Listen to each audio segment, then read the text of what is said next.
কয়েকদিন আগে কলকাতা শহর জুড়ে একাধিক জায়গা থেকে অস্বাভাবিক ড্রোনের গতিবিধি লক্ষ্য করা যায়।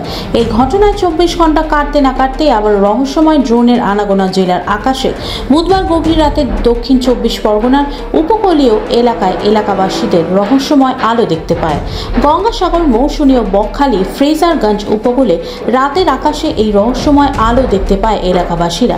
রাত্রি আনুমানিক 12টা নাগাদ রাতের আকাশে হঠাৎই বিভিন্ন রঙের আলোর গতিবিধি চোখে পড়ে এলাকাবাসীদের। মুহূর্তের মধ্যে এলাকাবাসীরা রহস্যময় আলো দেখতে রাতের আকাশে চোখ রাখে। স্থানীয়দের প্রাথমিক অনুমান এটি ড্রোনের আলো, কিন্তু রাতে উপকূলীয় এলাকায় 2 থেকে 3টি ড্রোন রহস্যময়ভাবে ঘোরাঘুরি করতে থাকে। এমনকি গঙ্গাসাগর এলাকায় কপিলমুনি মন্দিরের ওপর বেশ কয়েক মিনিট এই রহস্যময় ড্রোনগুলিকে দেখা যায়। এই রহস্যময় আলো দেখে এলাকাবাসীরা রহস্যময় আলোটির ছবি মোবাইলে বন্দী করে। গঙ্গাসাগর ছাড়াও দক্ষিণ 24 পরগনা উপকূল তীরবর্তী এলাকায় অস্বাভাবিক ড্রোনের গতিবিধি লক্ষ্য করা গিয়েছে। এ বিষয়ে এলাকাবাসীরা সুন্দরবন পুলিশ জেলার পুলিশকে জানিয়েছে।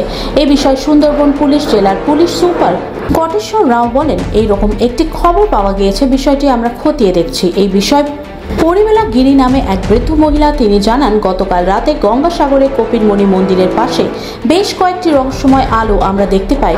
আমরা প্রথমে ভয় পেয়ে গিয়েছিলাম। আলোটি উত্তর এবং দক্ষিণ দিকে সরে যাচ্ছে। কিসের আলো আমরা বুঝতে পারিনি।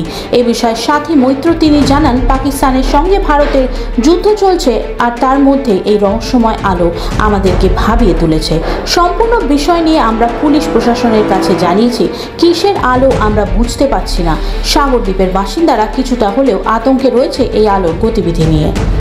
আমি রাত 1:10-15 বাইরে বার হয়েছিলাম, তখন দেখি আলোটা, কিন্তু ওই আলোটা মন্দিরের পাশ থেকে মোটামুটি পুরো উত্তরের দিকে দেখা গেছে। ওই আলোটা কি আলো সেটা বুঝতে পারছি না, কিন্তু আমরা ভয়ে আছি। এটা পাকিস্তান আমাদের ভারত যুদ্ধ চলছে, যার জন্য ভয়েতে আমরা কাবু। আর ওই আলোটা দেখে আমরা এতে আছি, কিন্তু আমি সাগরদ্বীপের বাসিন্দা। আমার নাম পরিবালা গিরি।